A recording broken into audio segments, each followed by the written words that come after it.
12장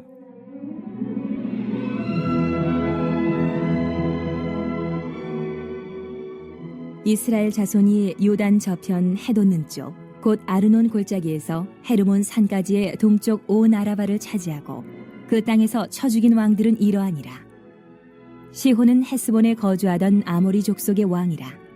그가 다스리던 땅은 아르논 골짜기가에 있는 아로엘에서부터 골짜기 가운데 성읍과 길르앗 절반 곧 암몬 자손의 경계 야복강까지이며 또 동방 아라바 긴네롯 바다까지이며 또 동방 아라바의 바다 곧 여메의 베디어시못으로 통한 길까지와 남쪽으로 비스가 산기슭까지이며 옥은 르바의 남은 족속으로서 아스다롯과 에드레이에 거주하던 바산의 왕이라.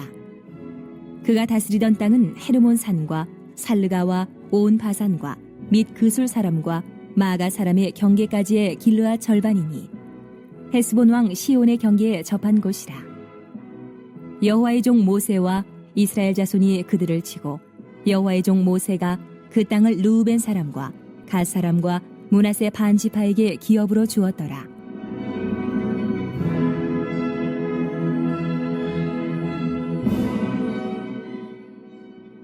여호수아와 이스라엘 자손이 요단 이편 곧 서쪽 레바논 골짜기의 바알갓에서부터 세일로 올라가는 곳 한락산까지 쳐서 멸한 그 땅의 왕들은 이러하니라.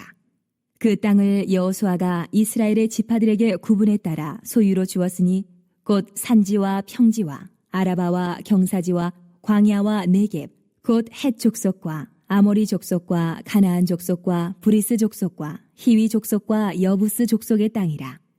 하나는 여리고 왕이요 하나는 베델 곁의 아이 왕이요 하나는 예루살렘 왕이요 하나는 헤브론 왕이요 하나는 야르뭇 왕이요 하나는 라기스 왕이요 하나는 에글론 왕이요 하나는 게셀 왕이요 하나는 드빌 왕이요 하나는 게델 왕이요 하나는 호르마 왕이요 하나는 아랏 왕이요 하나는 림나 왕이요 하나는 아둘람 왕이요 하나는 마게다 왕이요 하나는 베델 왕이요 하나는 다부아 왕이요 하나는 헤벨 왕이요 하나는 아벡 왕이요 하나는 라사론 왕이요 하나는 마돈 왕이요 하나는 하솔 왕이요 하나는 시므론 무론 왕이요 하나는 악삽 왕이요 하나는 다아낙 왕이요 하나는 무기또 왕이요 하나는 게데스 왕이요 하나는 갈멜의 용르암 왕이요 하나는 돌의 높은 곳의 돌 왕이요 하나는 길갈의 고임 왕이요 하나는 디르사 왕이라. 모두 31 왕이었더라.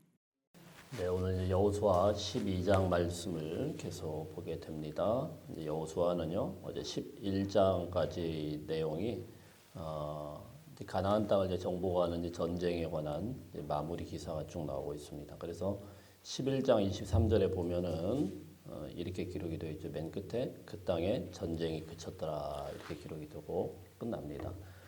그래서 요단강 건너자마자 중부 지역인 여리고성과 또 아이성 요거를 정복하고 나서 그리고 이제 요단 이제 남쪽 여리고 이제 남쪽에 가나안 땅 남쪽 지역을 쭉 정복을 해서 이제 광야 이제 사막 지역까지 쭉 가게 되고요. 그다음에 이제 어제 이제 북쪽 지역을 이제 쭉 다 정복을 했죠. 그래서 가나안 정복 전쟁이 일단락되고 끝난 부분이 쭉 나오고 있고요. 오늘 이제 12장 말씀은 지금까지 했던 전쟁에 대한 어떤 요약이다 이렇게 보시면 되겠습니다. 그래서 12장 1절부터 6절까지는 가나안을 건너가기 전에 가나안이 아니고 이제 요단강을 건너가기 전에 강 동편에 있었던 그때 지역 거기에 있었던 이건 모세가 전쟁을 이끌게 되었죠. 그 부분을 이제 설명을 한 것이고 7절부터 24절까지 이제 가나안 서쪽 부분에 가나안 전쟁을 쭉 설명을 한 것입니다. 우선 1절부터 6절까지 쭉 내용을 보면 사실 여호수아에 관한 내용이 아니고 민수기나 이렇게 보면은 가다가 요단 우리가 계속 읽어왔기 때문에 요단강 동편 지역을 요구를 하고 또 거기서 전쟁을 해서 얻게 되는 그런 내용이 쭉 나오게 되죠. 이제 이 부분을 쭉 설명한 부분이다 이렇게 보시면 되겠습니다.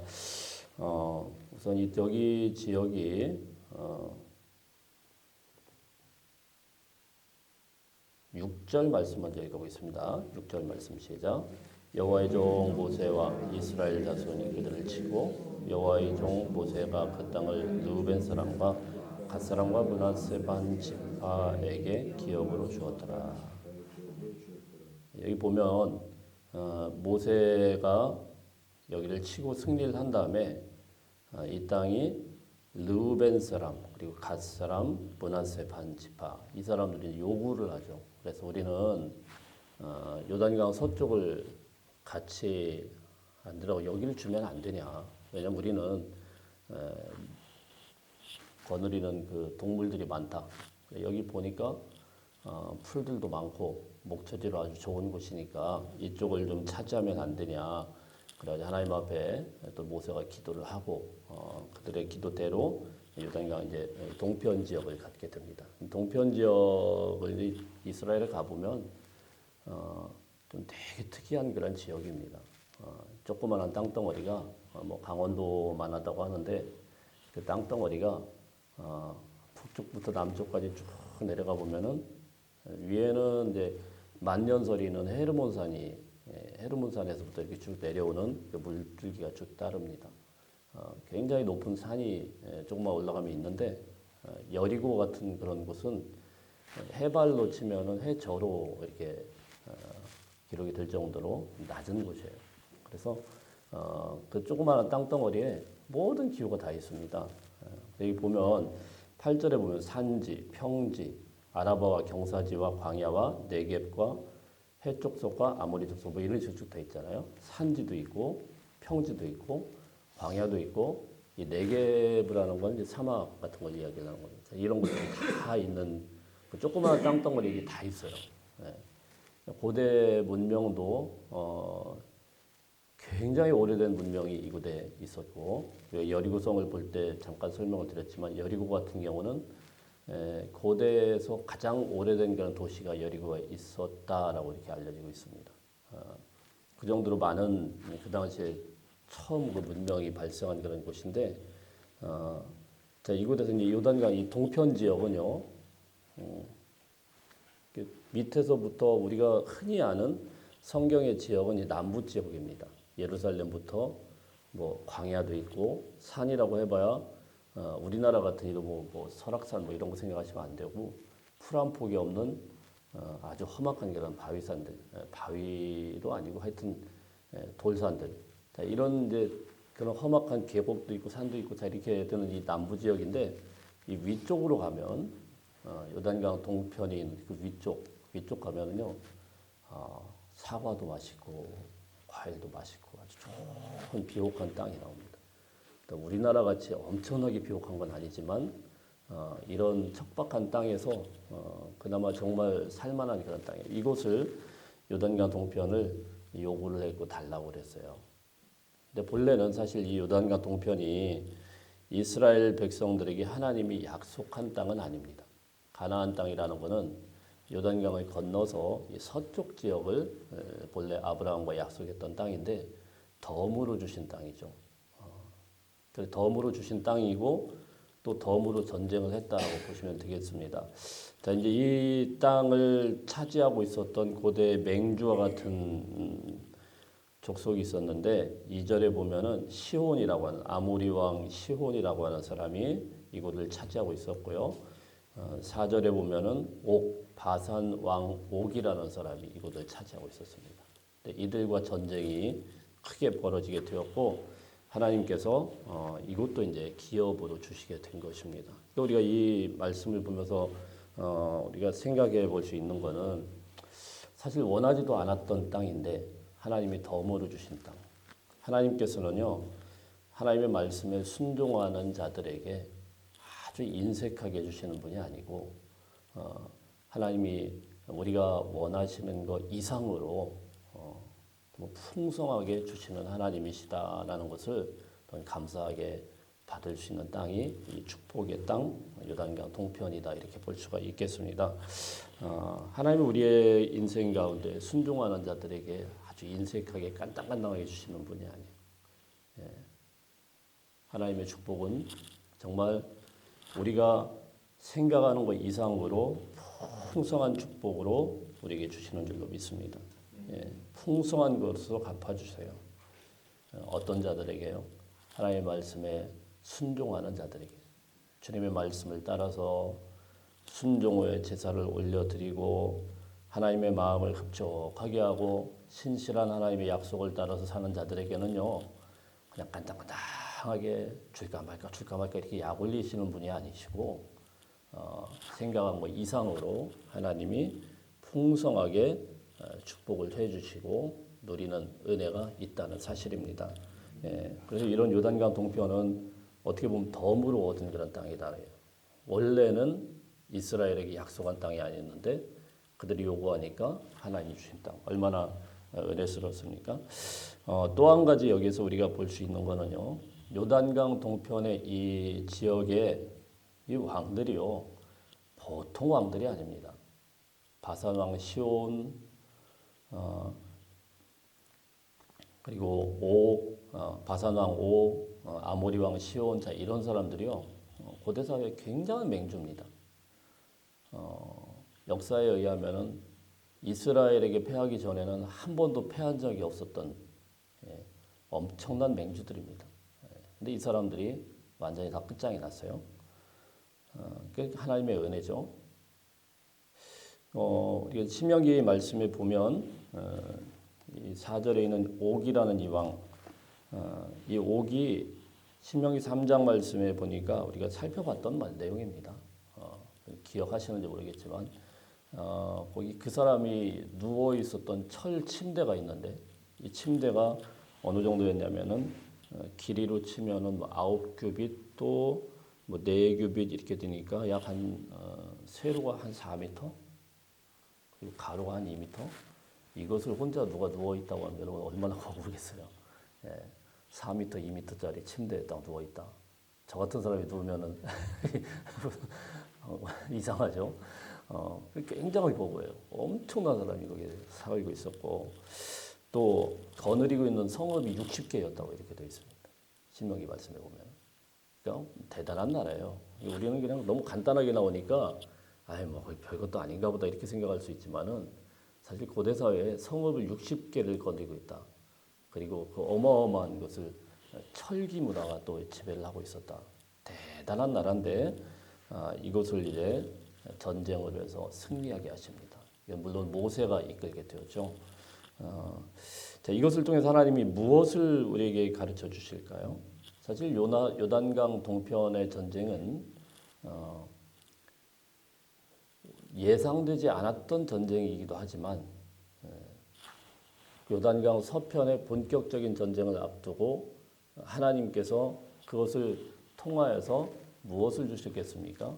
그들이 싸워 나갈 수 있는 그런 훈련 과정들을 그곳에서 거쳤다라는 거예요. 우리 인생에서 하나님께서는요, 하나님의 약속하신 것을 이루시기 위해서 항상 이런 훈련 과정을 거친다는 거예요. 하나님께서 이 가나안 서쪽의 이 치열한 전쟁, 이 헤렘이라고 하는 진멸시키라고 하는 하나님의 이 명령, 이 말씀을 감히 우리가 수행한다고 할 때 얼마나 마음이 두렵고 어렵겠습니까? 그리고 여호수아 말씀은 계속 하나님의 말씀이 임하는 한 가지 메시지가 있어요. 그게 뭐예요? 두려워하지 말라는 거죠. 두려워하지 말고 들어가라. 근데 마음만 두려워하지 않고 그냥 가자 이런다고 되는 게 아니죠. 실력이 있어야죠. 그 실력은 어떻게 갖춰집니까? 훈련을 통해서 갖춰집니다. 군대 가보면요, 군대 얘기를 하게 되는데 훈련병은 사람 취급을 안 합니다. 훈련병은 그냥 사람 취급을 안 해요. 그냥 굴르라고 하면 굴르고 왜 굴르는지도 몰라요. 앞으로 취침, 뒤로 취침, 뭐 머리 박아 그러면 박고 뭐 왜 그러는지도 모르는데 막 당하는데 그 한 몇 주 과정을 거칠 때 그러고 나서 이제 이 짝대기 하나 딱 달 때요 눈물이 얼마나 나는지 몰라요. 그 짝대기 하나 달려고 내가 이 고생을 했나 그런데 나중에 병장쯤 되면 왜 그랬는지를 알아요. 아무리 뭐 대학을 나오고 똑똑한 애도 훈련병은 훈련병이에요. 뭐 못해요. 어리버리하게 잘 못해요. 과정을 거치고 어느 정도 훈련이 이제 체득화되고 그러면은요, 소위 짬밥이라는 게 생기면은 그래 이제 군인의 모습으로 되어가는 거죠. 마찬가지입니다. 우리 인생 가운데서도 하나님은 하나님의 위대한 일을 하시기 전에 훈련하신다는 사실을 알아야 돼요. 항상 만들어가는 과정이 있어요. 예, 모세로 하여금 이스라엘을 출애굽하는 엄청난 하나님의 계획을 이루시기까지 40년 동안 광야에다가 어떻게 보면 그냥 처박아 놓은 거죠. 아무것도 안 하는 것 같지만 하나님은 모세를 다듬어 나가셨습니다. 40년 전에 40세의 모세로는 도무지 이스라엘 백성들을 이끌 수 없는 그때는 막 혈기왕성해가지고 성질나면 때리고 뭐 이런 사람이 어떻게 리더로 끌고 갑니까? 그 40년 동안에 모세를 다듬어 나가셨어요. 그러니까 이 40년에 또 광야 생활을 훌륭하게 인도할 수 있는 그래서 모세에게 하나님이 이러잖아요. 지상에서 모세처럼 온유한 사람이 없다. 이렇게 평가를 할 수 있는 그 훌륭한 인격으로 세워나가게 되었다는 사실입니다. 엘리야가 갈멜산에서 제사장들과 결전을 벌이죠. 열왕기상 18장 말씀에 보면은 이 결전을 벌이기 전에 하나님께서 그때 이 그릿 시냇가라는 곳에서 거기서 철저하게 영적인 체험을 하게 하십니다. 그러니까 하나님께서는요 그 과정이 항상 있어요. 바울도 마찬가지죠. 바울도 다메섹 도성에서 은혜를 받고 나서 바로 사역의 현장에 들어간 게 아니에요. 아라비아 광야에서 3년 동안 있으면서 어떻게 보면 하나님의 성령에 이끌려서 1대1 성경 공부 제자 훈련을 한 거예요. 철저하게 하나님의 은혜를 깨닫고 거기서 바울의 복음이 나오게 되는 것입니다. 개인만 뿐만이 아니고 공동체도 마찬가지입니다. 이스라엘 백성들을 40년 동안 광야길에서 헤매게 만드신 그것이 사실 저주가 아니고 하나님의 훈련 과정이었고 은혜였다는 것입니다. 그것을 통과하고 나니까 여호수아의 전쟁을 할 수가 있는 거예요. 40년 동안에 하나님이 없이 그들이 살 수 없는 그런 땅이었고 그 척박한 땅에서 살아남도록 하신 하나님께서 이제 가나안 전쟁을 일으키기 전에 그 모든 과정을 다 겪어서 털어낼 건 털어내고 잘라낼 건 잘라내고 그리고 나서 전쟁을 하게 하는 건 우리 인생도 마찬가지입니다. 훈련 없이 또 고된 여정 없이 사용하시는 하나님의 사람은 없습니다. 목사님들 보면 간증 없는 목사님이 없어요. 그렇죠? 다 그런 과정을 거쳐요. 우리 인생도 마찬가지예요. 하나님께서 은혜를 주실 때 여러분이 고된 어떤 과정을 거치고 있다라고 하면 지금도 그럴 수도 있고 앞으로도 또 그런 과정이 올 수 있습니다. 하나님 그 과정을 반드시 거쳐 나가게 하십니다. 자, 이것을 통하여서 이제 요단강 동편을 통하여서 요단강 서편을 바라보게 하시는 겁니다. 그러므로 여러분 우리는 어떻게 해야 되겠습니까? 이런 고된 과정이 있게 되면 서편 지역, 약속하신 그 땅을 바라볼 줄 아는 영적인 해안이 열려야 됩니다. 내가 인생에 어려움이 있고 힘든 게 있고 교회가 또 막 풍파가 있고 세파가 있을 때는요. 그때는 우리가 기도하면서 하나님께서 이 과정을 거쳐서 우리를 좀 더 성숙하게 하시겠구나. 강하게 하시겠구나. 이러면서 서편을 바라볼 줄 아는 은혜가 있어야 됩니다. 자, 그리고 이제 6절, 7절 말씀을 한번 보면 6절, 7절 한번 읽어보세요. 7절 시작.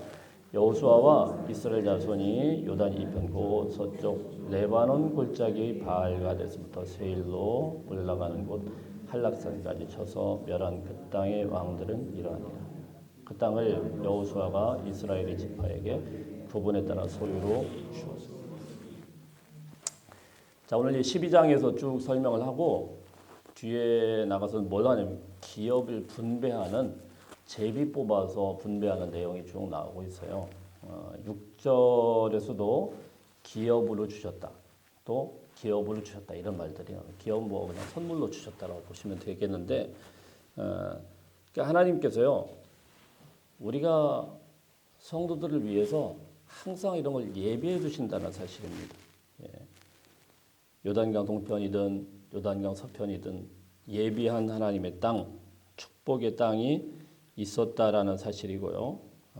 이런 땅을 항상 예비해 두듯이 우리가 하나님 나라를 바라보면서 이 고된 인생을 수고를 다 내려놓게 되면 예비된 그 나라가 있다라는 것을 이 말씀을 통해서 우리가 묵상할 수 있어야 되겠습니다.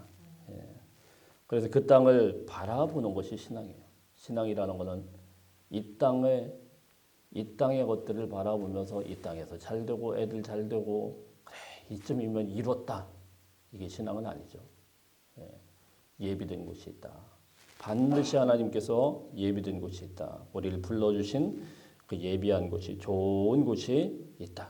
자, 이곳은 기업으로 우리에게 축복으로 주시는 그런 곳이다. 이렇게 은혜로 받아들일 수 있는 하나님의 백성들 되시길 바랍니다. 한 가지 마지막으로 7절부터 24절 말씀에는 많은 왕들이 나와요. 우리 이런 왕들이 도대체 누구인지 알 수는 없습니다.